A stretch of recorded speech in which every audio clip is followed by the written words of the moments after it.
आजकल हर एक दिन एक नई एडवांसमेंट हो रही है टेक्नोलॉजी में। और ये टेक्नोलॉजी से हमारा काम भी बढ़ रहा है और हमारी भागदौड़ भी बढ़ रही है। और यही नहीं, इस भागदौड़ की वजह से हमारी लाइफ का स्ट्रेस भी बढ़ रहा है और ये स्ट्रेस हमारे शरीर पे काफ़ी इम्पैक्ट कर रहा है। और इस स्ट्रेस से डायबिटीज़, हाइपरटेंशन, कोलेस्ट्रॉल की प्रॉब्लम्स हो रही है और उसी के साथ वुमेन में पीसीओएस की तकलीफ़ें बढ़ रही है। तो आज मैं बताऊंगी पीसीओएस और डायबिटीज़ का क्या संबंध है। तो जानने के लिए इस वीडियो को अंत तक देखिए।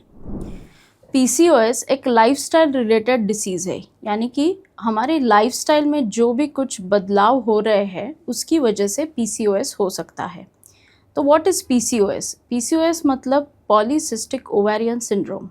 ये एक ऐसा डिसऑर्डर है जिसमें हमारी ओवरीज में सिस्ट जैसा बन जाता है, यानी कि फ्लूइड फिल्ड सैक्स बन जाते हैं। उसमें पानी जमा रहता है उस सैक्स में, और ये सैक्स का निर्माण इसलिए होता है क्योंकि ओवरीज में इन्फ्लेमेशन हो जाता है। तो ये इन्फ्लेमेशन हार्मोनल इम्बैलेंस की वजह से होता है। तो आज मैं बताऊंगी कि हार्मोनल इम्बैलेंस होता क्यों है। हार्मोनल इम्बैलेंस के दो वजह है, एक तो वेट गेन और डायबिटीज़। वेट गेन क्यों होता है? जब भी हम हाई कार्बोहाइड्रेट डाइट लेते हैं, जैसे कि sugary drinks, wafers, chips, biscuits, pizza, burger जैसे जंक फूड अगर हम अपने डाइट में हर रोज़ अगर खा रहे हैं तो बहुत बार ये कार्बोहाइड्रेट हमारी बॉडी में एब्सॉर्ब नहीं होता और जिसकी वजह से शुगर की मात्रा बढ़ती है ड्यू टू इंसुलिन रेजिस्टेंस। और ये कार्बोहाइड्रेट हमेशा फैट में कन्वर्ट होता है जिसकी वजह से वेट गेन भी होता है। तो ये फैट का निर्माण होना कार्बोहाइड्रेट से लिंक्ड है, यानी कि जब भी वेट बढ़ेगा तो इंसुलिन रेजिस्टेंस होगा और वाइस वर्सा, जब भी इंसुलिन रेजिस्टेंस होगा तो वेट बढ़ेगा। ये दो मुख्य कारण हैं पीसीओएस के लिए। और जब भी डायबिटीज़ होगा तो बॉडी का इन्फ्लेमेशन बढ़ेगा, और इन्फ्लेमेशन हर एक वाइटल ऑर्गन्स में हो जाता है और रिप्रोडक्टिव सिस्टम में भी होता है। और इसकी वजह से ही ओवरीज में इन्फ्लेमेशन होगा, जिसकी वजह से फ्लूइड फिल्ड सैक्स होंगे, यानी कि सिस्ट निर्माण होंगे। तो वेट बढ़ने का और शुगर कंट्रोल में न होने का, यानी कि प्री डायबिटिक और डायबिटिक कंडीशंस के रीजंस क्या है? एक तो मैंने जैसे पहले ही बताया, हाई कार्बोहाइड्रेट इंटेक रहेगा, यानी कि इम्प्रॉपर ईटिंग हैबिट्स रहेंगे, तो इसकी वजह से भी वेट बढ़ेगा। दूसरा है, अगर बहुत ज़्यादा सेडेंट्री लाइफस्टाइल है तो, यानी कि वेरी लो फिजिकल एक्टिविटी। आजकल सिटिंग जॉब्स में काफ़ी देर तक एक जगह पे बैठ के काम करना पड़ता है, तो इसकी वजह से फ़िज़िकल एक्टिविटी काफ़ी कम हो जाती है। और जब भी फ़िज़िकल एक्टिविटी कम होगी तो कार्बोहाइड्रेट का मेटाबॉलिज्म नहीं होगा, जिसकी वजह से इंसुलिन रेजिस्टेंस होगा और उसके बाद डायबिटीज़ हो सकता है। और तीसरा इम्पॉर्टेंट रीज़न है इम्प्रॉपर स्लीप और इंक्रीज स्ट्रेस। इसका कोरिलेशन मैं आपको बताती हूँ।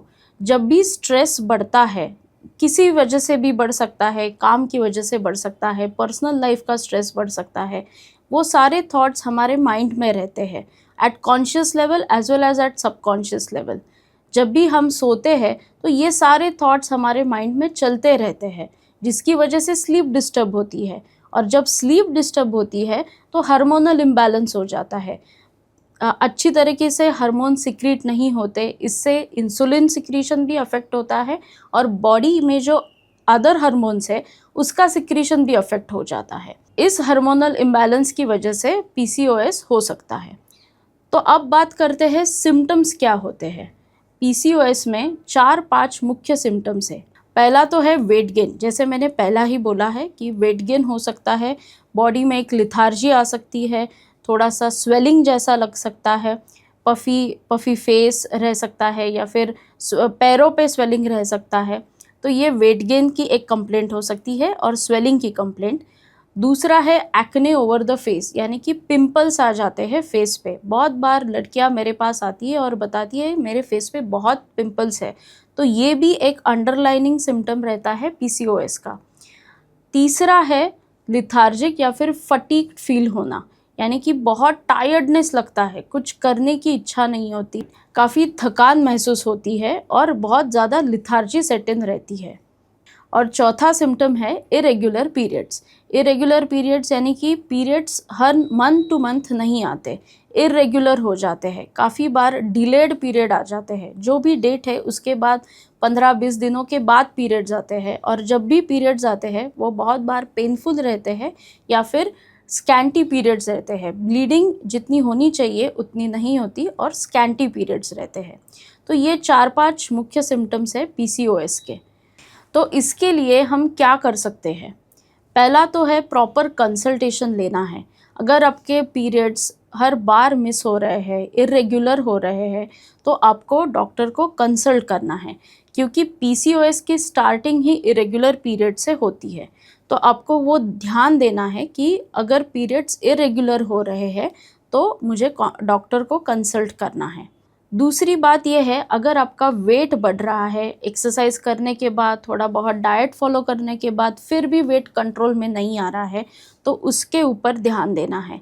अगर आपको डायबिटीज़ के कुछ सिम्टम्स लग रहे हैं तो उसके लिए प्रॉपर टेस्टिंग करवाना है और डॉक्टर से